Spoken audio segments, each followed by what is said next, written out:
I'm back! Good evening and welcome to Stupid O'Clock News.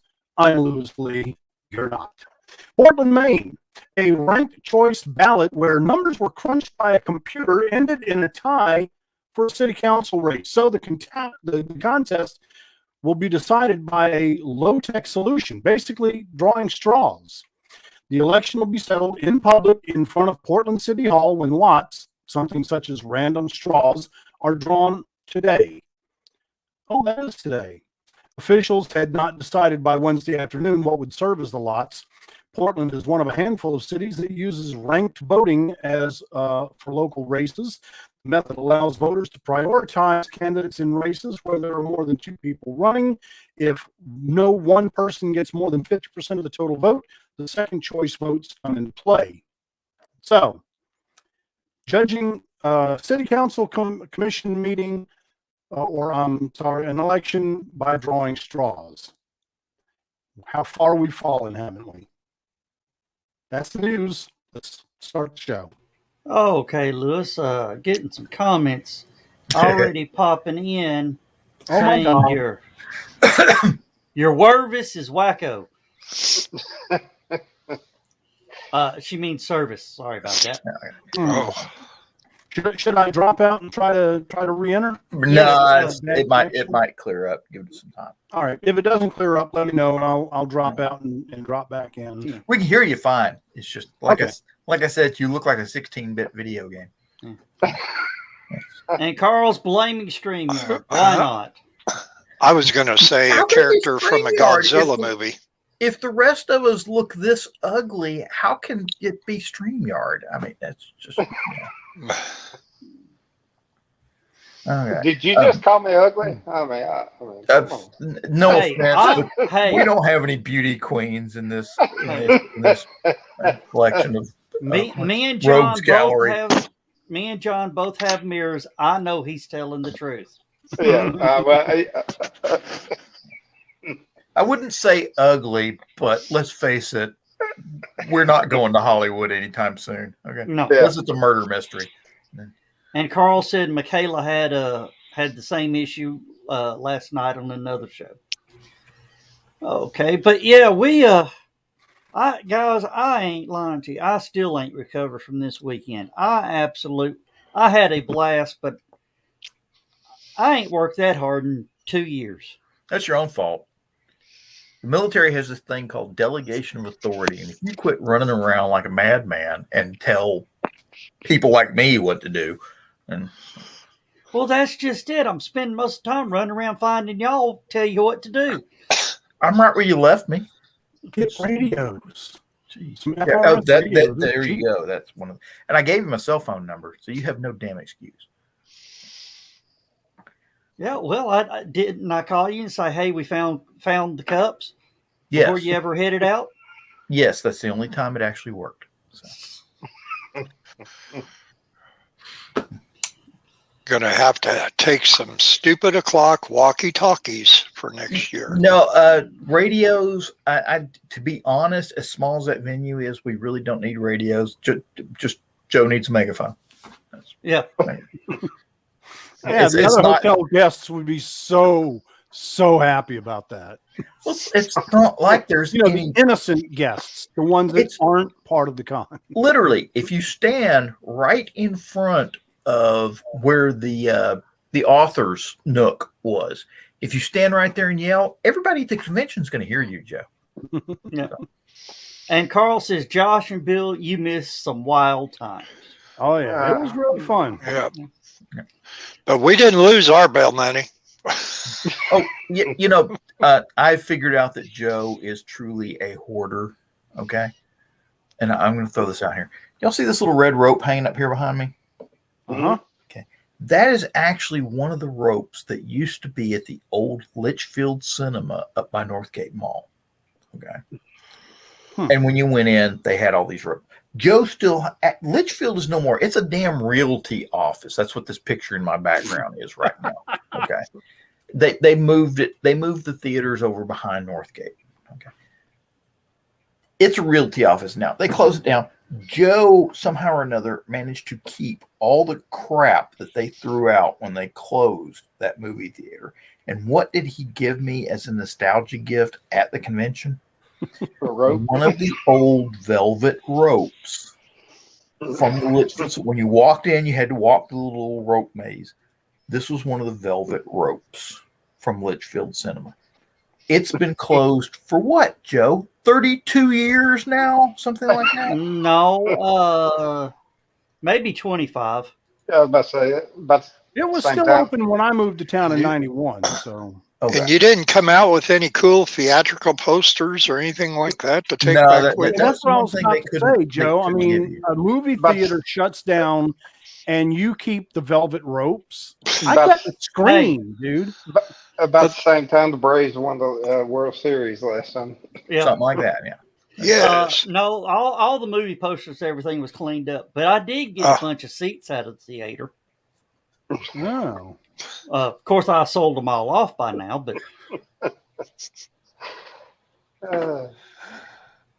he's the kind of guy that they complain to the city council about. We need to do something about his yard because how many moving trucks does one guy need? I've got one. That's all I need. Look at all these boxes of toilet paper holders over here, and that sounds funny, but I actually keep those things to organize my cables and wires from all my computers and VCRs and stuff. Don't laugh. I got to stack up over there in a corner. And Lewis, you actually got to meet Grillzilla in person. Heck, you got to cook on it. And got to cook on it. Yeah, I got to cook on it. Yeah, next year I'll be cooking a lot more on it, I think. Yeah. Hey, we need to start thinking about that, Lewis, because needs be, I could throw in some money to make a run to either, I think the closest decent seafood is Savannah. Probably. It's about 5-6 hours, if that. Yeah. And I know the place to get it. It's called It's called the Crab Shack. Right as you're going out on the Tybee Island. Maybe Dirty Dick's. I don't know. No, I don't think it's called that. No, Dirty Dick's is Outer Banks. Hey, and Lewis's stream cleared up. Yeah, good. Finally. The Crab Shack there at Tybee Island is literally one of those places you show up at 5 o'clock for them to start serving dinner if the crab boat has come back in already. If the crab boat's late, you have to sit there at your table and wait. Well, hey, that's fresh. Actually, I mean, I can make chicken sausage gumbo too, but I would hate to try to make gumbo for that many people because I would have to have like a pound of flour and a gallon of oil. Wait a minute. You do have a pound of flour and a gallon of oil. I know. I've got a lot of flour. Thank you, Joe. I've been looking for recipes on shit to cook with all-purpose flour. Lewis, that is lots of biscuits. Okay. Lewis, that is one great thing about a convention. You hang out near the con suite after everything shuts down because a lot of that stuff ain't going home. I used to take all the vegetables they have left over at the end. I used to take all that stuff home for the pig. And I'd have like a bucket of carrots and celery, cauliflower. As far as cooking, I mean that's going to be perfect for me because, I mean that Halloween theme isn't necessarily my thing, but I want to be there because so many of my friends are. So cooking and when I'm not cooking, then I can attend. That's cool. So, for me to go there and cook is perfect. And Carl just brought up something. We should have had a scavenger hunt. Carl, we usually do have a scavenger hunt, but realize it's been 2 years, so I forgot to get with Thomas Blanks to make the scavenger hunt up. The scavenger hunt this year was Joe looking for John. We missed it by 1 year, and we literally have to get back in the swing of things for having a convention. Yep. Okay. I want to apologize for leaving that dog party so early. Yeah. Eat and run sort of thing. But I had to get home and hand out candy was what I thought. Okay. Yeah. Because last year we had in excess of 60-something kids, which for this neighborhood, that's the kind of a record. Okay. I got back, I was handing out candy. Right? Hey, Brian. Because of darn it. Because of COVID, we didn't do anything in half measures. Okay. I was handing out these, which is 2 full-size candy bars and 4 smaller ones. Okay. So if you came to my house, you racked up. I need to come to your house. Shit. And they were individually bagged so that the kids didn't have to stick their hand, grubby little bastards, didn't have to stick their hands into a bowl of candy and stuff like that. COVID safe sort of thing, right? I made enough for 65 kids. How many showed up? Not half that many.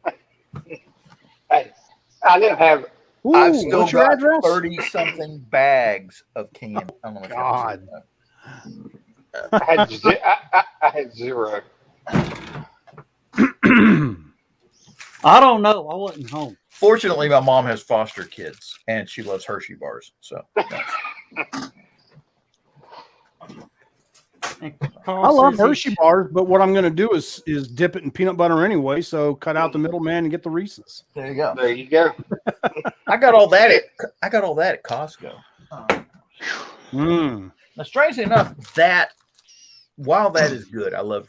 Yeah, but I buy the candy I'm going to eat. That's, Well, yeah. That's this stupid, is my 'cause favorite. if you don't give it out. Right here is a Snickers, a Reese's. On the back side, you get your Almond Joy, your cheap Twixes. I have left and right Twix. Okay, and I'm glad somebody got that joke. And a York peppermint patty. I could eat the hell out of York peppermint patties. Okay. Oh, me too. The only time I eat York peppermint patties is to follow up a Mexican meal. Mexican restaurants, they all have that big thing of York peppermint patties at the cashier, and I always get a couple of them. Now that you mention it, I remember every restaurant I used to go to as a kid had the little 1-inch, like quarter-sized York peppermint patty, complimentary York peppermint patties. Yeah, you don't see they're that. not complimentary. They want a quarter for them now, but Yeah. Well, when I was a kid, of course, they had the free candy up on the bar, just mints and stuff like that. They had the cigars, cigarettes, and chewing gum in the glass counter underneath the cash register. I miss that. And the only restaurant I know of that still does that is Bees. That they've still got the smoking counter, I guess you'd call it. Huh. With the cigars and cigarettes. I don't even know if they still have it. I haven't been there that long. Which is one of the things we wanted to talk about was getting everybody from the HallowCon convention together one weekend and having a Bees restaurant night. Yeah, sign me up. And Ryan Permission says that we may see him on a future episode of Stupid O'Clock. Why can't we see him now? I sent you a link, Ryan. Yeah, send him a link. Don't Get out here. We got an empty spot right over there in the corner. Yeah. And then he asked about, have we seen the Boba Fett trailer? I have not. I haven't. Me neither. And I'm not going to lie to you. I'm not going to lie to anybody. I got home right at about noon on Monday I got out of bed about noon today. Okay. Now, when he says Boba Fett trailer, I believe he's talking about the Book of Boba Fett movie or Yeah. series that's supposed to come out on Disney Plus. Yeah. And I've seen bits and pieces of them.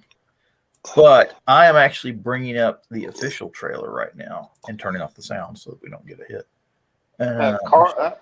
Carl, and I will put it on Stupid O'Clock real quick. Yeah, just put it on Stupid O'Clock and I'll watch it there. Okay, that's what I shall do.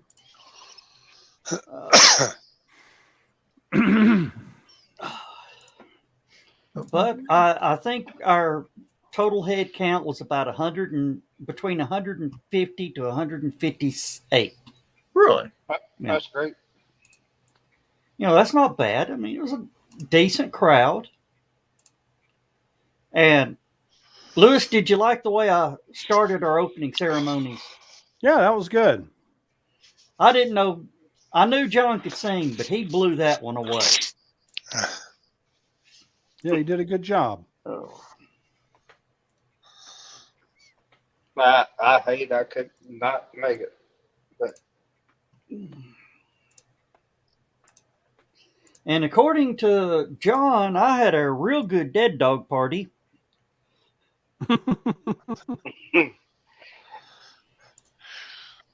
And when will we be seeing that film footage, John? Wrong, John. Oh, Yeah. Yes, I had to put up with that all weekend too.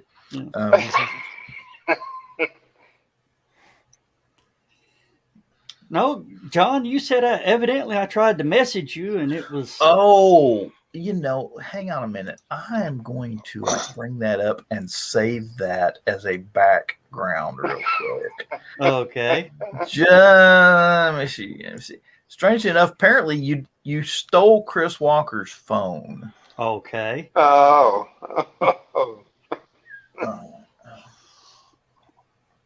and all the things he probably found on it. I don't know if he could actually. I'm surprised he found the phone, to be quite honest. But let's see here. Print is here.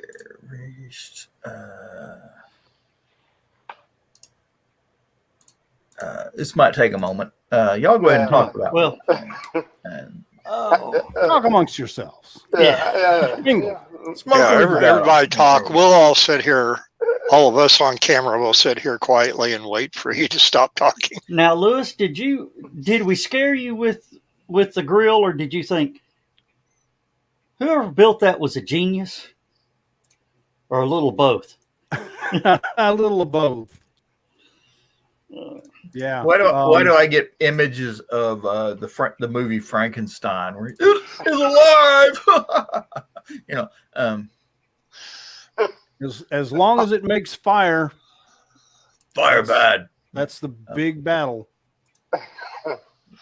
And that thing had enough propane bottles on it to start a minor war. I mean, it was what, 7? You saw 7 tanks, and it burns 3 at a time. Jeez. But I can't wait till we get that flat top on there next year. Okay. And I think I got it figured out how we can do it, where it'll work perfectly. All right. You gonna try my suggestion, or? Yep. The flat top will be able to come off and move out of the way, and still be able to use those 2 burners. Okay. Because you never know when you're going to need to cook, a pot of something. Yeah. Not everything's going to fit on the griddle. That is the one complaint I have about that Traeger grill we've got, is that all it does is it has a grill that smokes stuff. If it had a burner on top of the pellet hopper, it'd be great. Yeah. Donna, you got the best part of it. You get to live for another day. All right. Let me see. And I saw her chugging it, and she walked. She walked afterward, upright. Okay, let me show you all what Joe did here real quick. Man. Okay. Let's see. Okay.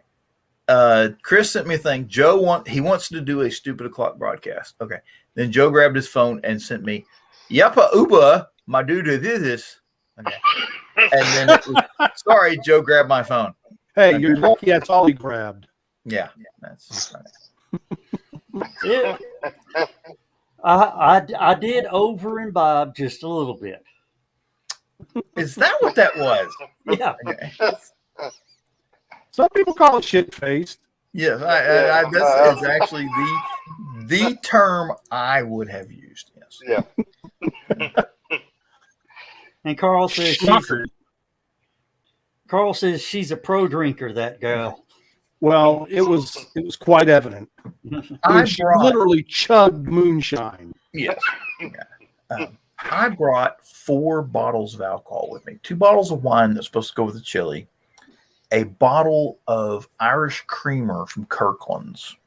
Okay. And I bought down at the liquor store Chattanooga Whiskey Company. Okay. 111 proof cask whiskey. I still have not opened it yet. Yeah. Didn't That'll open either any of my put hair on your chest or take it off your ass. That'll take paint off your car. If you write your name on your car finish with that stuff, it'll stay there permanently. I guarantee. All right. Yeah, melt the wax off of it. But no, it ain't that. I my favorite one, and they don't. I guess I'll have to figure out what their new label looks like. This was actually their cheapest brand, but it was my favorite because the 1816 Reserve, smoothest whiskey I've ever had. So I'm curious to try this cask whiskey they've got. The cask reserves are the next level up from what I just showed you, that bottle. So that's supposed to be one of their tougher whiskeys. And then they've got a rye they do that supposedly won all sorts of awards, but I'm not a big rye whiskey drinker, so I have to try that one. Of course, I think I gained about 8 to 10 pounds eating all that food. We had food. We had enough food, didn't we, John? I think so, yeah. Did Dan cook all the chili? Dan cooked his. I cooked mine. Mine was too hot. Dan's was too much like ketchup. So you could have if you had showed up, Josh. You would have easily won the chili cook-off. You should have mixed yours and John's or yours and Dan's together. If we'd mixed them together, it'd been a decent pot of chili. But the problem was, about a little over a month ago, I tried out my chili peppers, and they were perfect. I said, "Ooh, that's going to make a great pot of chili." And me and Josh put it together. The problem is the ones I put in the chili I harvested last week. And apparently they're just a wee bit more potent than the ones I harvested over a month ago. So I made my chili. I make a chutney, and it's red wine, some vinegar, the chilies, and I mix it all together and let it sit for a while and what's the term? Infuse the vinegar with the chili. Okay. And then you add it to your chili pepper or to your chili mixture. I did a roux. I started my chili with a roux. I did a nice dark brown roux, a dark roux, not dark brown roux, but a dark roux. Mix that in to make the chili a little bit thicker so it doesn't turn out like soup. And I had ground sirloin. Oh, it was so good. But those chili peppers were potent, viciously potent. I didn't realize chilies get that damn hot. You said you started out with a roux. Started out for roux. I do something kind of the opposite of that. What I'll do is after I put all the meat in and all the meat is browned, some people drain off the fat. I'm like, there's where all the flavor is. So what I do is I throw in the flour. The flour absorbs the fat and becomes a roux in the middle of the making. So my roux was the beef grease. It was a lean sirloin, didn't have a lot of grease. Yeah, but I always use pork too. So I use half and half beef and pork. Right. It was the grease. I added some canola oil and some bacon grease. Yep. just enough to make enough oil where I could make my roux. I've never made a roux with bacon grease. I need to try that. There's certain, like for chili, it's great. I wouldn't suggest it for gumbo. Oh no! You don't want a bacon flavor in gumbo. Don't see why not, but no, I've never tried it. Because I make seafood gumbo, and I don't think bacon and seafood would necessarily complement each other. I beg your pardon. Bacon goes for every damn thing. Yeah, I was about to say bacon wrapped shrimp. I'm making some pig candy this weekend. I'll let You you gonna know. send it down here. The one thing, the one, if you need good maple syrup and you can't find it at your regular store for whatever reason, Costco has a very good grade A dark maple syrup. Okay. And Now, a gallon jug. Well, I don't have a Costco, and I don't even think. Now, my Ingles, Alabama has a Costco. Well, yeah, they do. Everybody got a Costco.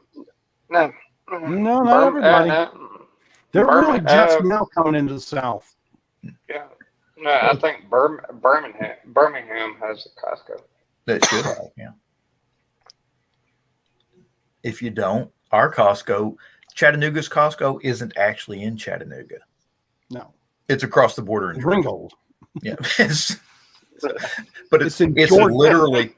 It is literally, if you got a slingshot, you can throw a stone from their parking lot into Tennessee. Okay. Well, but what else happened? Chattanooga gets credit for all this crap, but Top Golf, they say it's the Chattanooga Top Golf. No, it's in Eastridge. They say the Bass Pro Shop, Chattanooga. Eastridge. Which technically is Tennessee, but it's not Chattanooga. Yeah. Now, wait Chattanooga Red Wolves. Yeah. In Eastridge. Same way with the Top Golf down here. I mean, now, here's what's funny.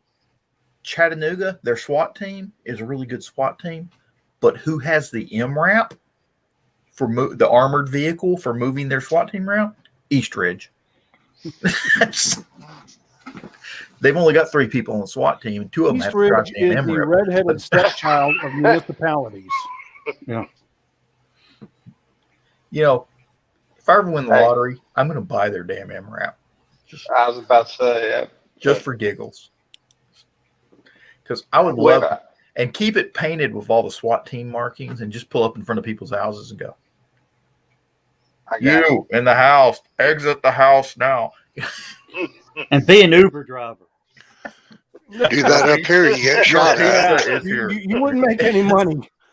Some bitch guzzle gas. So you deliver not right, pizza.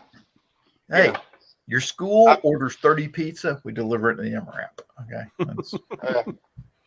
Hey, come out here and look at this.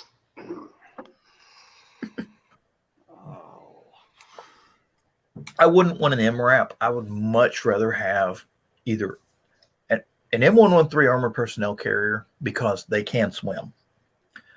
But the one I would really like to have, if you can't find it, they used to have these old, I think it's called a 548, and it's the ammunition carrier. It's not really armored, but it's based on a 113. It's like a tracked pickup truck. You got a cab up front that'll seat 3 people, and then you got the bed in the back for the cargo. And it's so lightweight, it will swim. But I always thought that would be a cool thing to have, especially, show up at all these 4x4 events up on the backside of the mountain. Everybody's got their Toyotas and Chevys and stuff like that. You show up in a track vehicle. Yeah, that's 118. Yeah. Let me see if I can find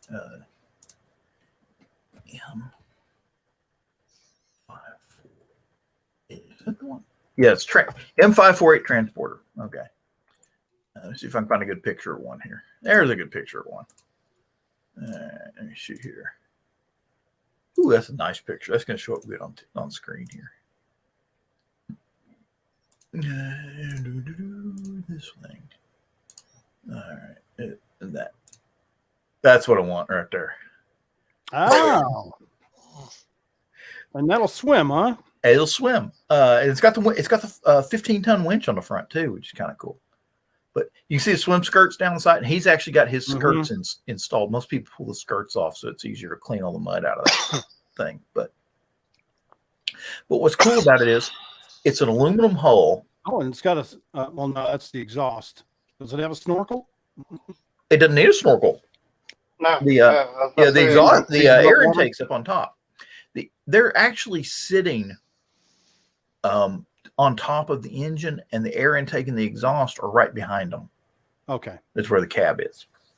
So, and then the back end, like I said, it's a big pickup truck. The back end is one big cargo bay with two big doors in the back that swing shut, and they have a seal to keep the water out.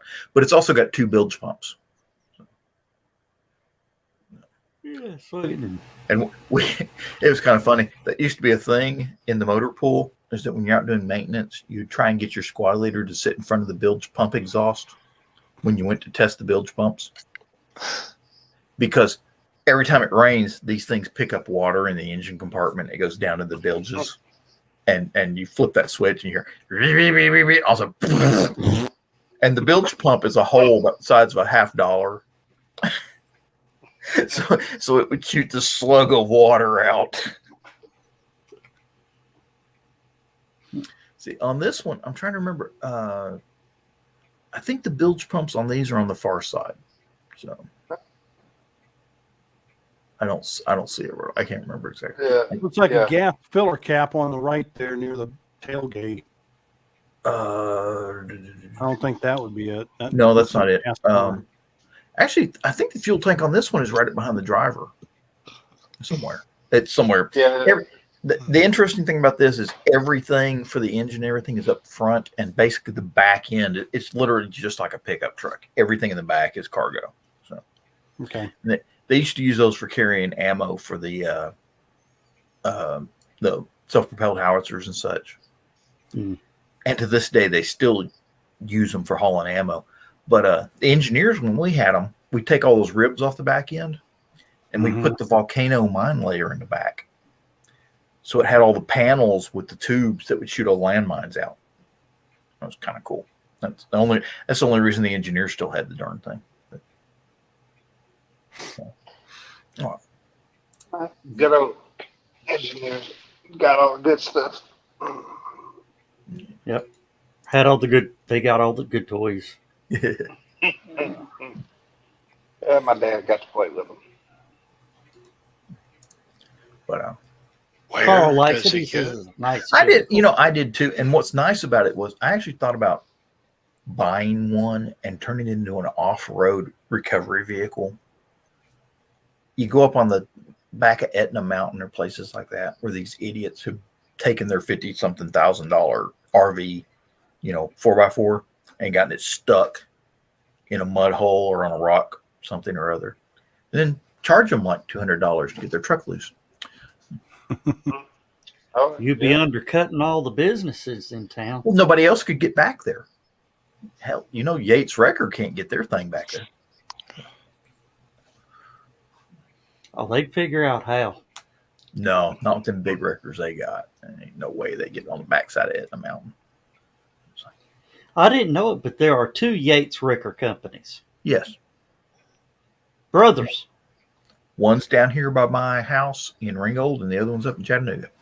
And it's sort of like U.S. Express and Covenant. They don't want to talk to each other. Sounds like. Uh-oh. Somebody dropped in. Oh. Uh-oh. Here we let that one trouble. in. Should we let that one come in? along, and it's making it double. Uh-oh. Ah. Uh-oh. Hi, everyone. Hey, Brian. Welcome. Right. It just doesn't have the chops, man. And first of all, since Dan isn't here, I'll go ahead and say it. Oh, I didn't see it. Cool. Since Dan isn't here, I'll go ahead and say it. We're all a lot shorter than we think we are. Yeah. I'm not exactly getting any closer to the ceiling at my advanced age. So for some reason, I was get thinking higher Dan was like 6'2" or something like that. Yeah, Just the way he looks he on looks video. tall and lanky on Yeah. camera. He's my height. I'm 5'8". Okay. And then he said, you know, You're I thought, and 5'8"? the first thing he said when he saw me is, you know, from seeing you on StreamYard, I thought you'd be taller. And Yeah. Cookie was mentioning that too, because she sometimes watches you guys too. I think probably more than she does me. here, that's a little more accurate right there. Yeah. There we go. Okay. Yeah. I feel like I should be, like singing about the Lollipop Guild or something. So, the lollipop guild, the lollipop but no, it was. I wanted to come on and publicly thank you guys for making me feel so welcome. That's the way I treat everybody, Brian. Oh, Brian, I didn't get you've special been to- treatment. Okay, but see you guys. Okay, Brian, Okay. you've been to conventions before. You know how fandom is. Okay, they're Yes, the nicest people. That's true. That's true.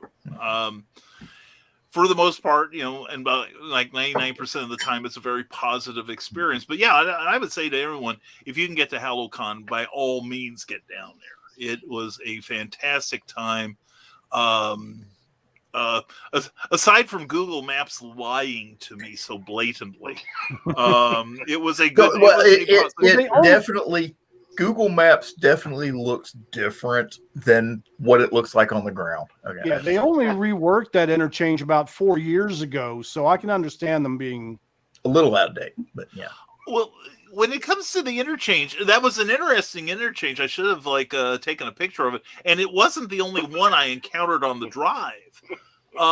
It was almost artistic seeing this octopus-like labyrinth of roadway that takes you to this hill that, folks, if you want to get up to the Econo Lodge, it's like this. You almost have to rappel up the side in your car. And I kept thinking, as I'm going down with both feet on the brakes, thinking, thank God I'm not here in December, just in case there is a snowstorm here. Welcome to the foothills of the Appalachians. Yes. Nothing. Yeah. Okay. It's beautiful country. Brian's next vehicle is going to be the Flintstone car, with his Hey, feet goes through onto the ground. I almost thought this Tennessee, one have to be. Eastern Tennessee is literally where they invented the phrase, you can't get there from here. Yeah. Okay. That's I can understand that. It was beautiful countryside, though. The drive down was splendid because we had rain all the way, and there was fog up in the hills, and in the mountains and everything. It was really a scenic drive. But there we go. Yeah. you're coming down 75 and you have to take this thing, and then you got to wait for the light here. Okay. You just can't pull out. Right. Because if you pull out, you'll never be able to get over to this exit, Jeez. which takes you up here. And then you got that really sharp turn, and it was raining, so you couldn't get any traction on that curve right here to get up into the Econo Lodge area where our convention was held. Okay. That looks like an X-ray of my hiatal hernia. Yeah, there you go. It's much like a hernia. Yeah. Yeah. I'd also like to personally thank Holmes Liquor for their excellent liquor service. Yeah. That's Yeah, and we made a stop at, what was it, the Liquor Barn? Really? Up in around exit 134. Not that we've got this memorized for future reference, but it was a pretty nice place. It was pretty spectacular. We were quite we brought some stuff. Not that we knew we wouldn't need it where we were going, but we had to have looking limp. yeah. Well, I've got my green. Actually, I love this piece of celery for a Bloody Mary. Bloody Mary, because it doesn't poke me in the nose every time I try to drink my Bloody Mary. It actually is courteous enough to hang off to the side while I'm drinking. I was just amazed at the green screen effect. I didn't realize my celery was that green. I actually need to go get Bloody Mary mix. And it looks like you made a trip through the dealer's room, Brian. Oh yes, I did. Cookie found this. I don't know why she thought this is appropriate for my broadcasts. Hey, But she said, if you sell a couple books, you're getting that. And I said, yes, dear. So I meant to get the engineer one, but I didn't get back to the dealer's room in time for that one. Oh yeah, I probably could have done a little more damage in the dealer room, but that's why Cookie had me on a short leash. So he gave me a list of things I could buy. So what else to do? But how'd you like how I had you set up to where you could sell as much as you wanted for as long as you wanted? That was sweet. As a vendor, I really liked that. And it was fun hanging out with the other authors up there. Hey, Michaela, how you doing? Speaking of Good to people see who you are down there Hey, too. Okay. But yeah, it was a lot of fun. But I think it's only today that I'm starting to recover from it. Are you kidding? Remember when I said, left you the message? Okay, home safe, Yeah. in the driveway. I'll probably see you Thursday or Friday. Yeah. I came straight in, went to bed. I just got up this morning. I understand it. Now I will say, folks, at this convention, Joe was far from lethargic. He told me to remember the phrase "make a hole" because he would be coming. Shit face. No. No, he was the model of sobriety. I can't say I was, but anyway, but no, he was energetic. It's like, every show has little fires that pop up. It's just inevitable. And Joe, and the whole crew, Chris, Skunk, Lewis, Lewis was visiting, but I'll include you in the crew anyway, because I'm generous. And John and Dan, everybody was just like, if a problem popped up, it got solved immediately.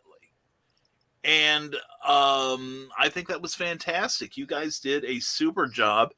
And I think if you haven't patented Grillzilla yet, you should. That is a work of art. I mean, I told Cookie if she was a good girl, I'd let her look at it. And I put her out there. I put her out there as we were leaving on Sunday. And in that time that she was staring at it lustfully, I said goodbye to virtually everyone I knew down there. And there were quite a few people. And when I went out there, she was just like,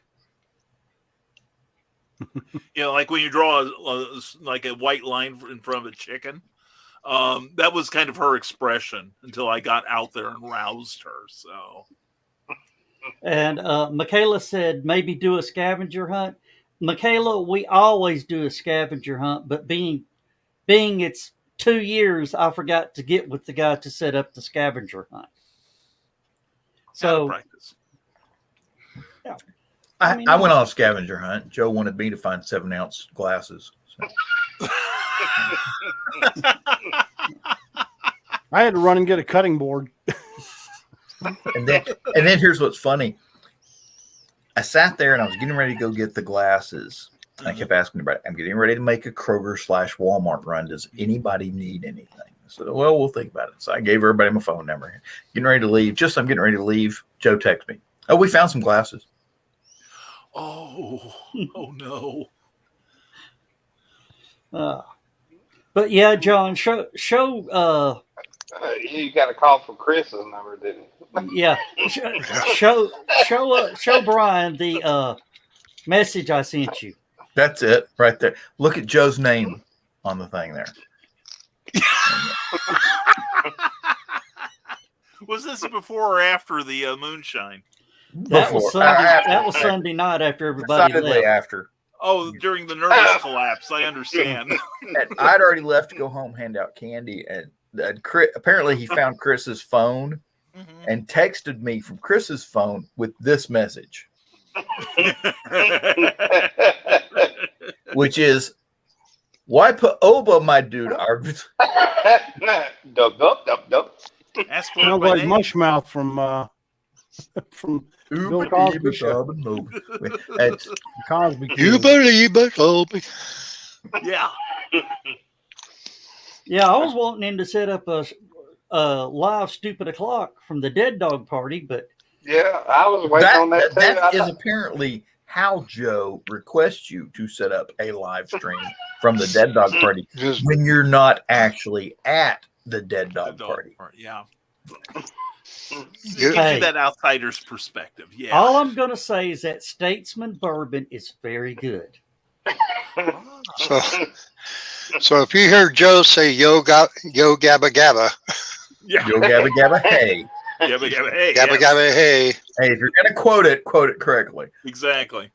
Well, I was thinking of the kids show. Now, be honest with me, Brian. Did you break even on this trip? No.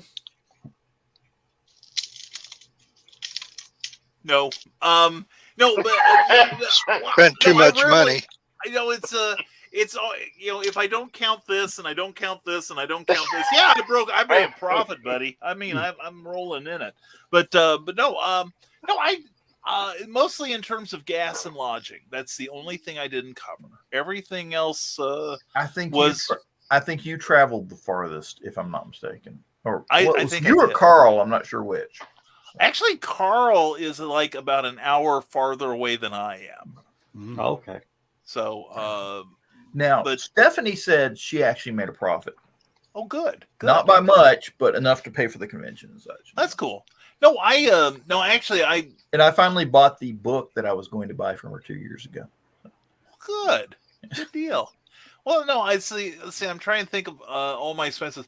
I think I did make back. No, I did make back the gasoline and our meals that you guys couldn't cover because you weren't there. We will have a talk about that next year. What do you mean? Box lunches, man. Box lunches. On the drive home with a little bit of We did have a bunch of sandwiches left over. Why he didn't get box lunches for the trip home, I'll never know. See, that's why you guys have me. Vision. I bring vision to this. So, but no, we came probably closer than most. But there's all kinds of little expenses that come up. Mostly our liquor bill when we visit the liquor barn. Okay, now we don't do liquor bills. That's your No, own. that's your. I'm on my own there. Then we may have profit. So. Yeah, and I hope. So if you don't count the liquor bill, you made a profit. That's what you're Hopefully, I supplied you enough of that on site. Yes, you did, and I have been doing nothing but complimenting you in absentia. Oh yeah, I need to remember that next time. Okay. 111 proof. Ooh, yeah. I will say that the beverage that Joe Dog supplied me with, that little bit went a long way. It did, and it kind of spoils you for that stuff that you see on the shelves. Yeah, because I'm looking at the proof on that, and I'm like, is that all? Amateurs. I definitely had my pipes clean that weekend. But it was fantastic. It really was. And then the gentleman came, Philip, I believe was his name, with the honey mead. OMG. I mean, Cookie and I were about to the point of arm wrestling to see who got the last sip. Oh, I'd have paid money to see that. I would too if I weren't being brutalized. But no, I cannot thank you guys. I mean, not getting. Well, actually, I didn't either. I was on as close to my best behavior as I dare be. And then, of course, we had John Pica was there doing all his stuff. John Pica is fun to have at a convention, and then he's great. Dimitri the artist. What's his last name? I can't. Walker, yes. Dimitri Walker. He was fantastic too. And he was fun to have around. And, I was the dead one there. I was the dullard. So yeah, somebody has to bring dignity. No, you weren't. Then, I'm so terrible with names. The writers.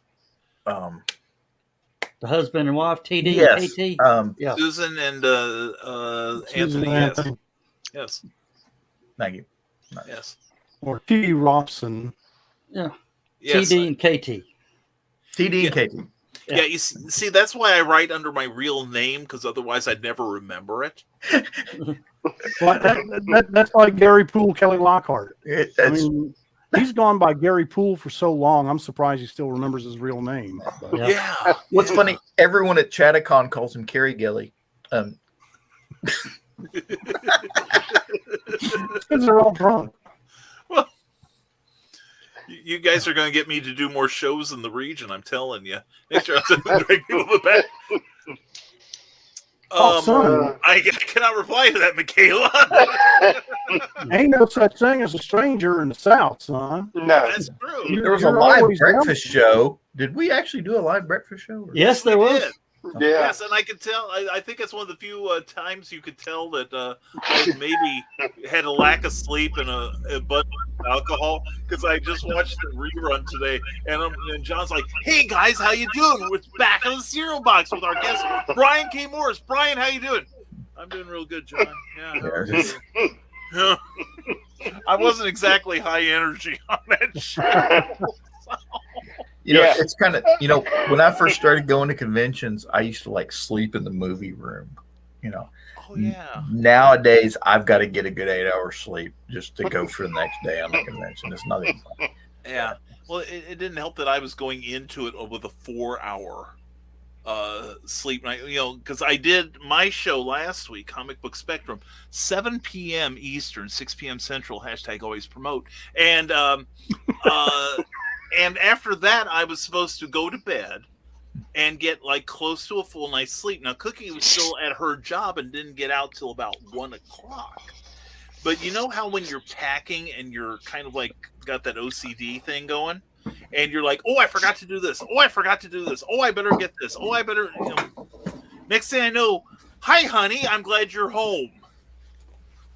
So Why does this suddenly feel like a Japanese porno?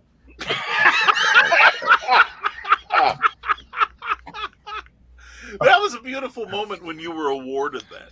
Yeah, I still don't even want to know. yeah, it was a touching moment when he was given that thing, and but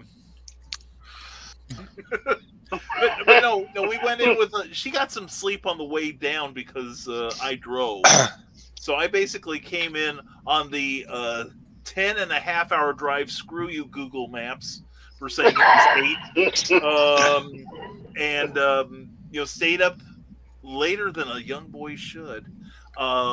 Mostly because I was having so much fun, and I sent Cookie back to the room. She was dead asleep by the time I got back to the room. And we finally met the infamous Cookie. Yes, there is. For those of you who have not and have only seen her hand with the coffee pot, she's much. There is a body connection. Yeah. You know, a lot of I've been telling her for years that people, hey John. Hey, John. Hey, there he is. That's the We guy were that's just playing talking that. about you. The guy with the pipes. Good Yeah, job on seriously. the national anthem. Yeah, I thought it was Skunk at first because I didn't see John standing behind me during the opening ceremony.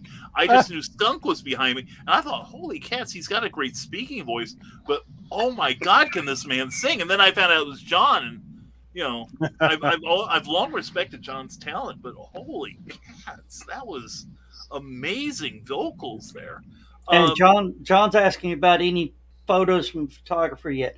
Tom normally gets them to me probably sometime late next week because he goes in, cleans them up, and all that.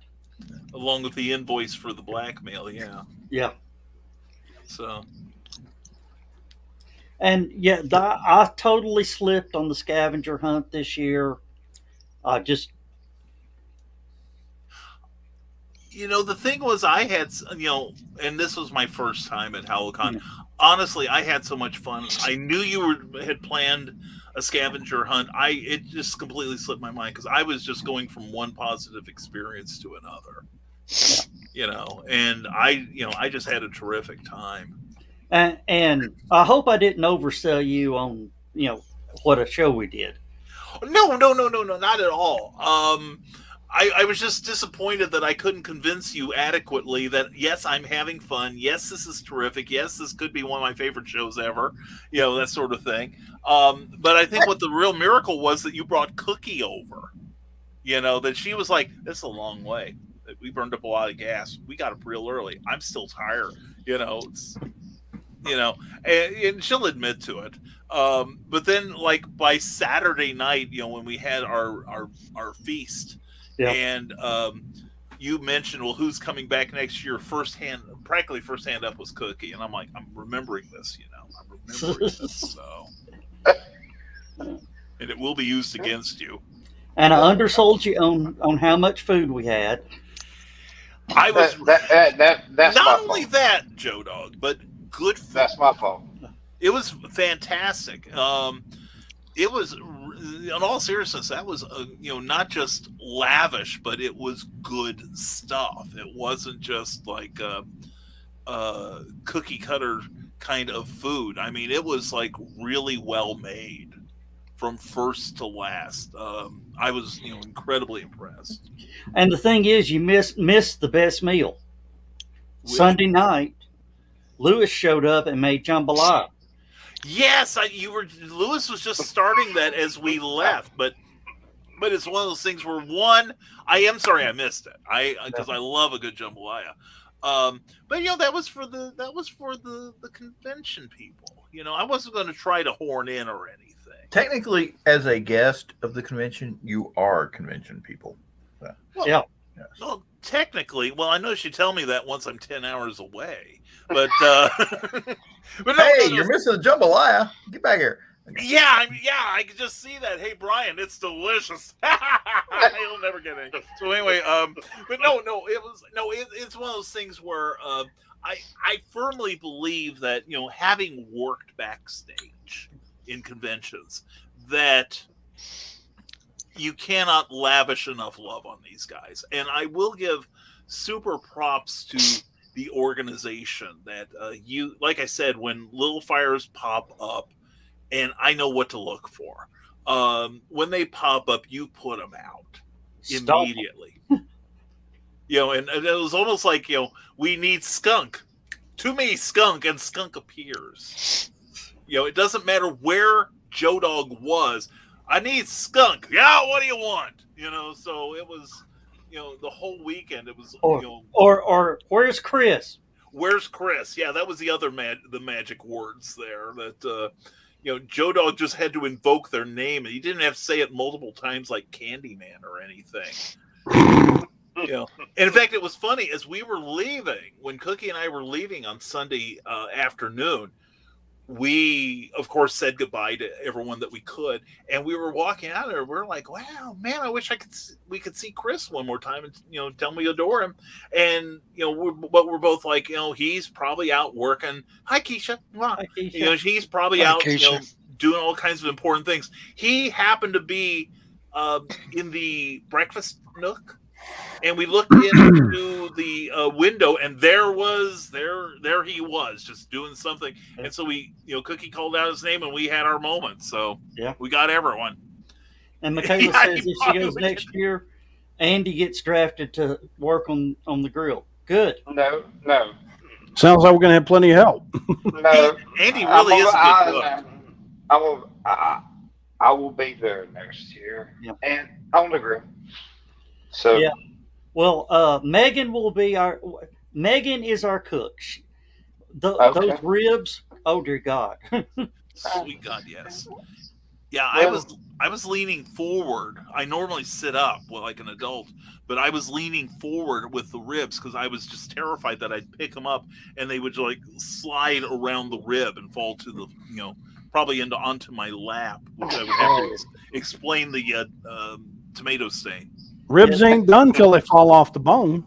Yeah, you got that right. If you can pull the ribs off of the grill by the bone, they're not cooked enough. Exactly. I have to. You gotta have a little bite.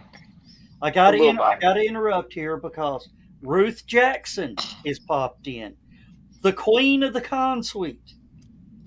Ruth was responsible for getting all the food made, ready for us, getting it out to us.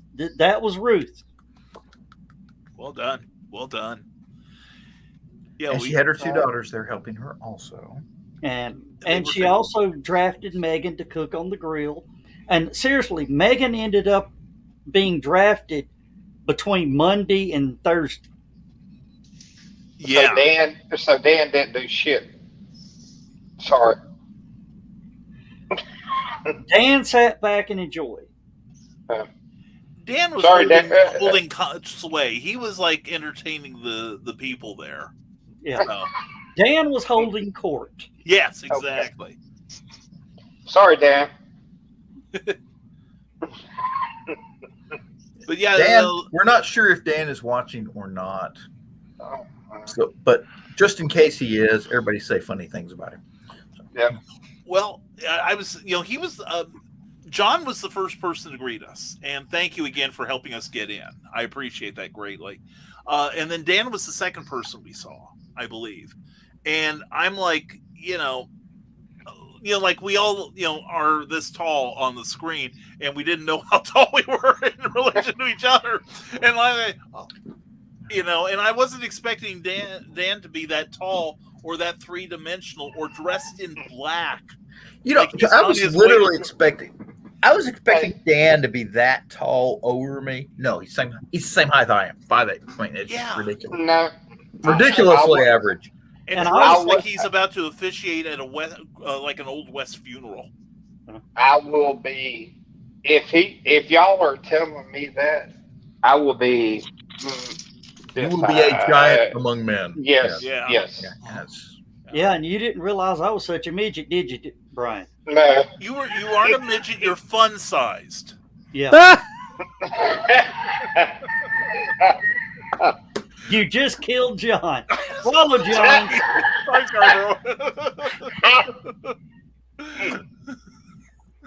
Okay, you now kill me. Yeah, you kill me too.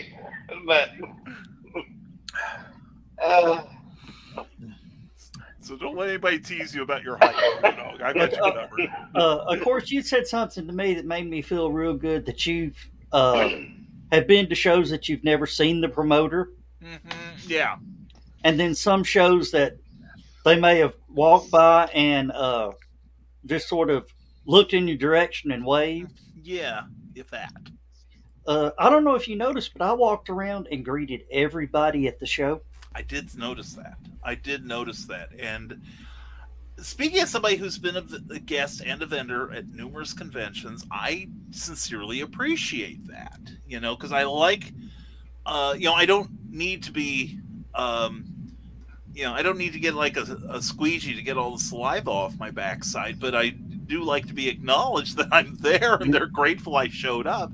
And it was good to see, Joe Dog and crew, several times people were coming by and saying, we're glad you're here. And that means a lot to those of us who, especially those of us who have to travel quite a distance.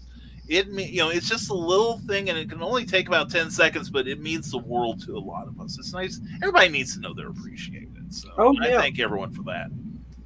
And Carl says it's 6'2", everybody's short. Yeah. I wish all you people would stop making fun of Joe's height just because he sang the Lollipop Guild song. And Joe, stand up and show us how tall you. Oh, I'm sorry. He is. Sorry. Now I will say, the biggest surprise of the whole convention for me is Friday night. Somebody goes, "Hey Joe, Lewis is here," and I'm going, "Lewis? Yeah. Where's he at?" Lewis. And then it's like they turn around and say, "Oh, hey, I wasn't expecting you to be there because you've been so busy with all your other projects." We thought Lewis would be taller too. Yeah. Where's he at? Yeah. No, and I caught Lewis a glance of him out the eye, and I'd been hearing that Lewis couldn't make it, and I'm like, that couldn't be him. He said he wasn't going to be there, and then I turn around at one point, and Lewis is like, Brian, and I'm like, oh my God, it's almost like I should have yelled bingo. Because I got, to see everyone from the core group here. So. Would it be better if I'd worn a knit cap and a red and white striped sweater? Yeah, exactly. Yeah. Make yourself a little more obvious, would you? Next year we'll play Where's Lewis? Yeah, there we go. He ain't here. I don't have a big head. Oh, Donna's used to dealing with me. So.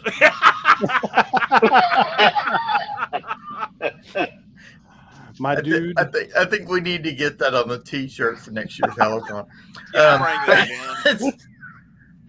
Everybody looks at it and goes, "What? What the hell? Exactly. D-U-D-E. Yeah, I'm writing this down. Anyway. Joe, do me one favor. What? Keep that up. Put that up on Right the until Chris shows up. I want to see if Chris gets it. Bless you. Well, no, Chris won't make it tonight. There's no last man tonight because Dan is doing the real job thing tonight. Well, after we wrap up here, I'm going back to bed. No. Well, you've earned it, man. Seriously, you earned it. Well, I couldn't have done it without you guys. Without you and John. Oh, wait. Carl just brought up what may have been the most important post of the entire night. That's it. Donna just wants me as a Funko Pop.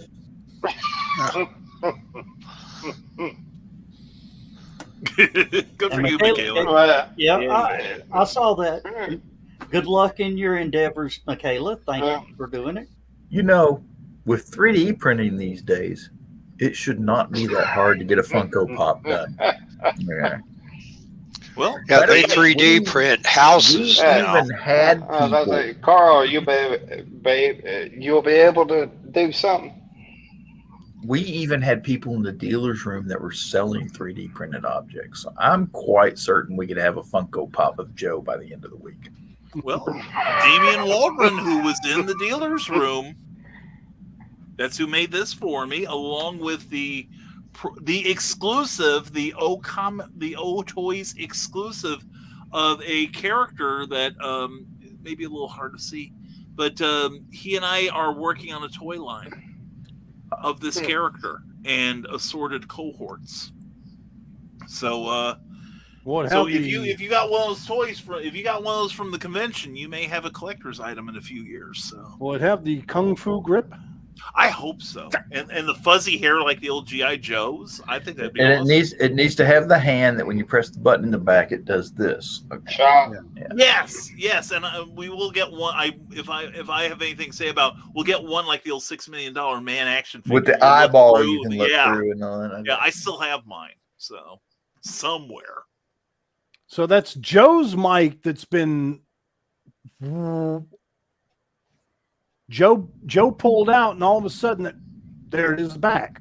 Hey, back. Yeah, a lot of background noise on the mic. I cut the heater off. Had a heater on here. A heater? Well, yeah. He never got his central air and heat running, apparently. But he's still running,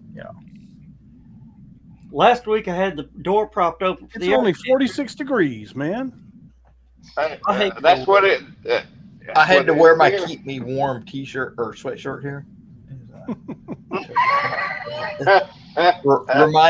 It reminds me of warmer times. Yes. Hey, it does here.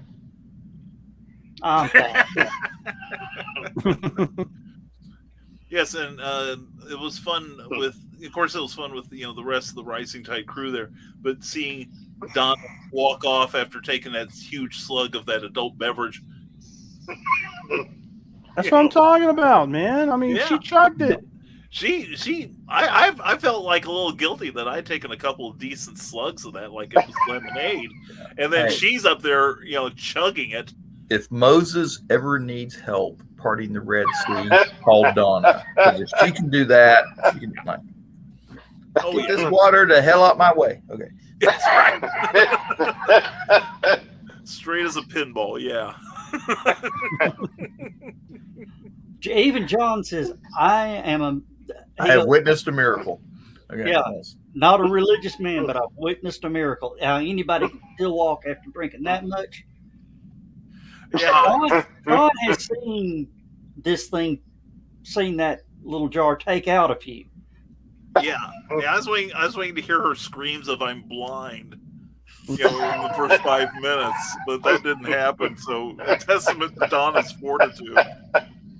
Moonshine is mean, but the most deceptive alcohol I've ever drinking is this stuff. They make it in Germany. It's called apple corn. Yeah, I forgot she's a Viking. That's right. I should have known. Apple corn tastes like apple juice. You can sit there and drink it all night until you have to get up off of your bar stool. Yep. Once you try to stand up off of the bar stool, you realize how much alcohol it has in it. Yep. That sounds good. Well, it's delicious. It's just I'm you can't sure. you can't drink more than like 1 or 2 shots because Wow. Or Not Donna only half a bottle, yeah. But no, it reminds me of the one time in 30 years I have, I used to drink quite a bit, and I didn't realize how much I had become acclimated to it. Except along the way, like last weekend. But one time I was at a show and I was out to dinner, and we were at the Drury chain of hotels. Now, the nice thing about them is they give you a nice breakfast and sometimes a decent dinner, but then you also get 3 adult beverages. And we were sitting down to have our meal, and I got my first of the 3. And I was in the standard cup, like this, and then about this much ice and vodka and tonic was my drink. And but anyway, I got my first drink. Well, the lady, we were sitting by the kitchen entrance, and the lady comes out, looks at my drink, goes, "What you having? I'll get your second one." And I'm like, "Okay, fine, vodka and tonic." She comes out with a freaking tumbler that was filled to the top with vodka and tonic. And of course, I'm being courteous. I, of course, was drinking and forgetting that it is filled with alcohol, because it was very well made. Then she comes out with "Oh, it's the end of my break, honey. Here's your third one." And again, in the tumbler with everything up to the top. And we were supposed to meet some friends after dinner for dessert at another place. And I had to call, or actually text, because I wasn't sure I would sound right. But I managed to text one of my friends who was waiting on us, saying, "I not only cannot drive to where you are, I'm not sure I will make it back to my room." And Cookie had to help me get back to the room, which my friend, of course, has held it over my head like the sword of Damocles over years. But that's the only time, and I was just one time I lost control. Other than that, and last weekend, I've been the paragon of good behavior. So.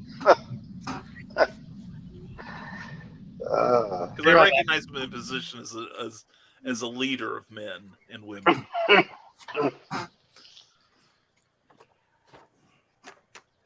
See how much quieter it is when Joe ducks out? Wasn't going to say, but yeah. Ooba dooba. Do. Or Ippy oba, my dude. Age. I think that's probably what I texted to my friend after having all those vodka and tonics. So. No, we've got the exact text. Welcome back. And he's muted now. I'll unmute when I got something to say. Just so I'm buzzing over here. Well, that's the case. I should probably rip my microphone. Yeah, I'm about to leave it. I'm about to leave anyway, so my wife don't beat my ass. oh, we want to see that. So. Yeah. Oh yeah. Man. All right. I was in PBS for it's a quiet evening. Hold on. Yeah. No, I ain't gonna meet shit. Yeah. Josh Kemp when the Doom music kicks in.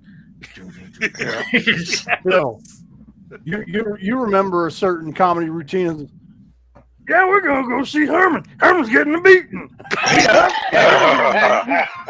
Hey guys, Hey.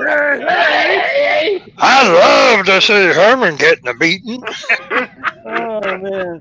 But now we replace it with Josh. But my God, he was a funny man. Oh my God. Josh is getting a beating. Standing in for Herman. You hear that will pot be. hit all across my head. Yeah, that was the Frankenstein routine, which is to this day makes my eyes water. I laugh so much at that.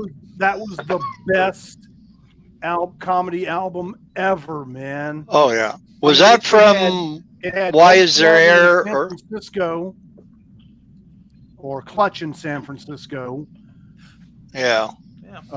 It had Frankenstein Monster. It had Buck. Yeah. Introduction of Fat Albert. Oh my God! It just so many of them. Weird Harold. Which album? Which album was that, Lewis? Was that Why Is There Air or? No, it was Noah, right? Because that was the main gag on there was Noah and the Ark. Oh, Noah, right? Yeah, okay. Yeah, we had that one. Noah. What? You about to hear me Noah, upside my head. Oh man. Yeah. Donna says she has that. Donna has that. I used to, man. I lost all my vinyl in the divorce. That hurts. I miss those records. Yeah, I'm sure you do. I don't miss her. I miss the album. Just the albums. We caught that. Speaking of vinyl, since Dan and Chris aren't here to talk about music, I'm going to have to pick up for them. This year was the 50th anniversary of the Beatles' Let It Be, and they came back out with a new box vinyl version. I believe it is a Target exclusive that you get the album. You get a lot of outtakes, things on the album that I've heard 30 years ago on Beatles Rarities album and several other bootleg albums and that. But you also get a very cool looking color Beatles Let It Be t-shirt. Yep. That's part of it. And I couldn't pull the trigger yesterday, but I was at Target in Champaign and I almost bought it. I thought, and the t-shirt was size large, so I knew that would fit me.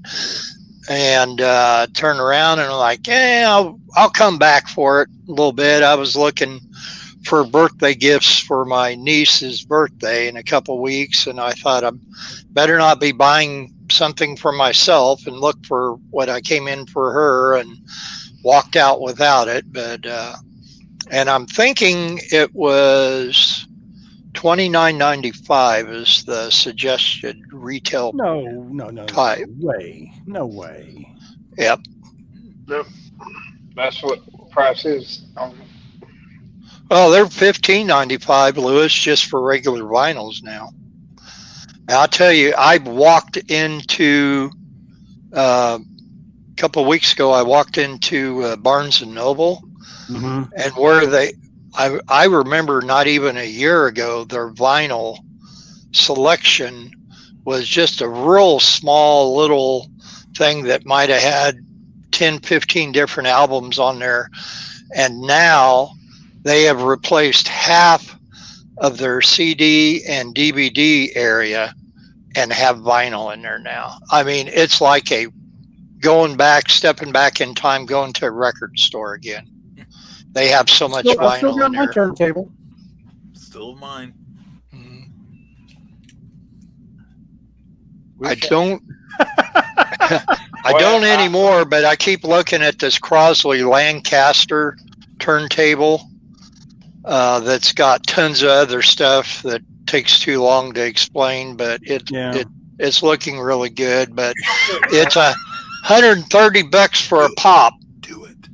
Yeah. I mean, if you're gonna spend that much, get you an Audio Technica or a Technics. Well, I know. Yeah, otherwise, get the Techniques. My wife got me an Audio Technica and replaced a bunch of the albums that I lost one Christmas She's a keeper. And she got me the Audio Technica, and it's been incredible. Really good. Speaking of being a keeper, how was she doing? After She's doing much better. She actually went to the dentist today. I drove her to the dentist. She had to have a special mouth guard made. She's starting to grind her teeth at night, which I think that's just stress. But at any rate, yeah, she's feeling a lot better. And Carl says if you search that, best match is a West African link. Should he click on it? Yeah. And Carl, Donna says as don't long click as it's on it. your computer. Yeah. I was going to say go on Donna's computer and have at it. Joe's moonshine was so good he started speaking Molly. Josh passed out, I think. No, I'm Oh, good. there he is. He kept looking like he was teetering. Yeah. And Carl says he was too scared to drink the moonshine. You think he's going to click a West African link? Yeah, you should. Yeah, I'll Go for it. I will. I will. Evoking some evil spirit or something to come up. No, the evil spirits were Uh-oh. last week at the show. Guys, There he on is. 511. There they are. First half hour of the show. Better late than never. Okay. And just so you know, I'm technically, going I to be- was the tallest one this weekend. I'm going to be wait a minute, where's that button? I'm going to say that Dan won the chili cook-off. That's You both made incredible chili. Both of you. And Chris Jerry. Walker says, hello, everyone. Hi, Chris. None but love. Hey, Chris. Hey, Chris, look at Joe's name tape on this thing over here. Yeah. I think he needs a badge for next year. That my needs to be name Joe's is. badge next year, right there. Yeah.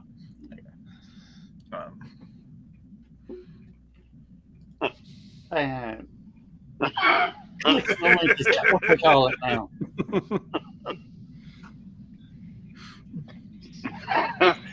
Clicking the missing link. Not what we called it. That's not what we called it when I was a kid. Yeah.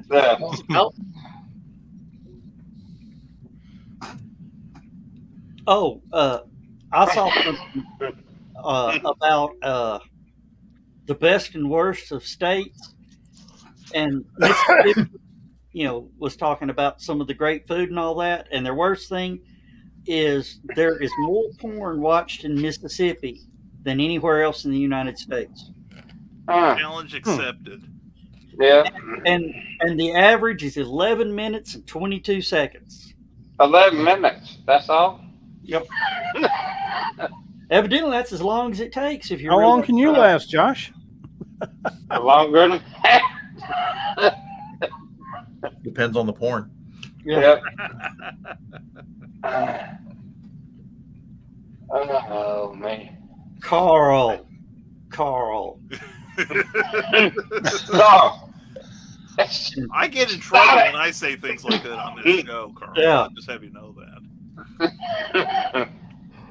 Oh.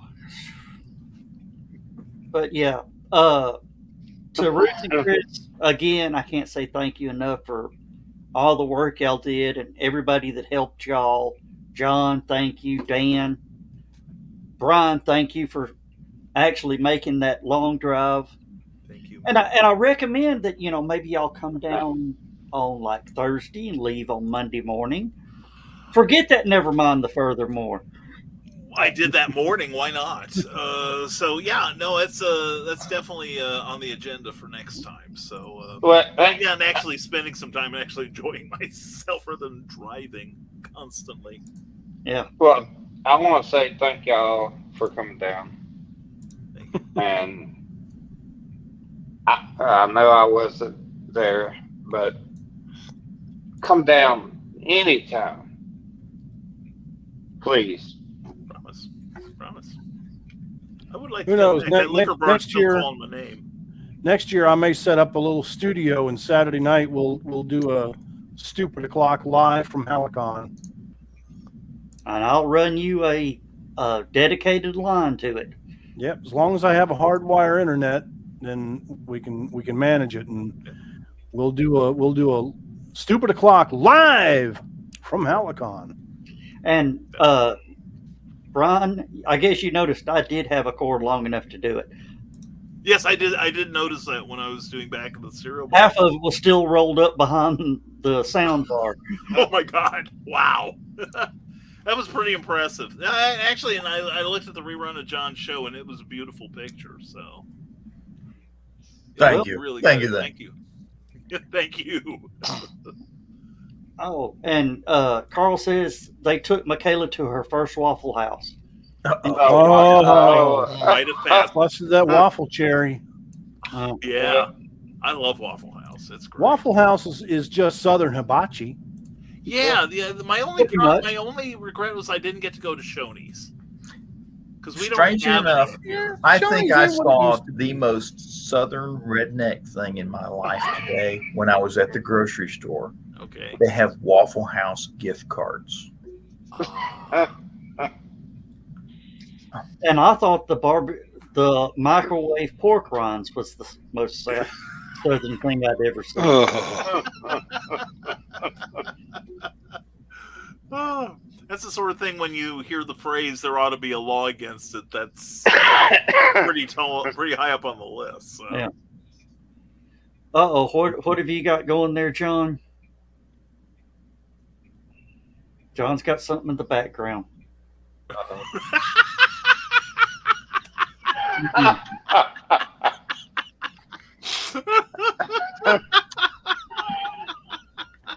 Night, Ruth. Good night, Ruth. I think you left. Yeah, good night, everybody.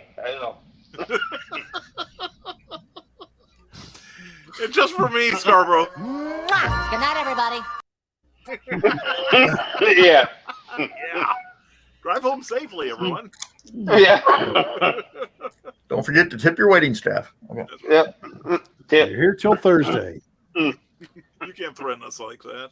Oh. I'm just trying to think of what I was trying to say on Chris's.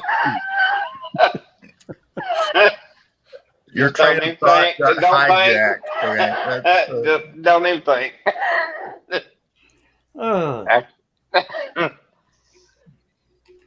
And Carl, Shoney's too. Mhm. Well, I'll tell you, Shoney's ain't what it used to be. no, Nah. not even close. But Really? Really? We No. were in one in Nashville about 2 years ago, and it wasn't quite up to what we had like when I was living in Illinois at the time. Yeah. That I saw my last one. But how is it I can changed? remember when Sunday dinner used to be going over to grandma's, getting grandma, going to the Shoney's at the Golden Gateway Plaza. Oh yeah. And they still had the big 7-foot tall big boy statue out front. Mhm. Yep. And it was phenomenal. I mean, it was like, but we had a lot of phenomenal restaurants back in the day here in Chattanooga. We had Piccadilly's, Morrison's, what was it? Ankar's. I think it was down there on the North Shore. Anchors is still Anchor there. still there? Okay. Oh yeah. Anchors, they got the one downtown, they got the one out on Hickson Pike, and they got the one on Brainerd Road. Rainer. And then Yeah. the Loft, Black Yeah. Angus, Darris's, Oh yeah, Darius. and we used to have Perkins. a Shakey's Pizza down there on Brainerd Road. Oh Mm. wow, that's a name I haven't heard in Where ages. every pizza tastes like beer. That's They all. did. Yeah. Oh, that was one of the cool things about that is they had the big window in front of the kitchen. Yeah. And they had a place where all the kids could stand. It was a riser just for kids. You go up there, stand, look in the window, watch them make your pizza. Yeah. Oh yeah. Yeah. They had of course they had pinball machines. Mhm. They had a jukebox, a player piano Mhm. that you went over and you typed in what song you wanted it to play and put the quarter Oh, in. wow.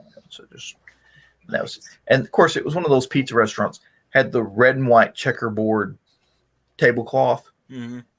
with the shaker full of Parmesan cheese, the Yeah. shaker full of red pepper. Red peppers. And it's just Now, Brian will remember this. Our Shakey's went totally out of business because of a familiar. rumor. It Yeah. wasn't a rumor. It wasn't a rumor. I had friends that worked in the health department in Vermilion County. it was discovered that to extend their meat budget, they were using dog food on the pizzas.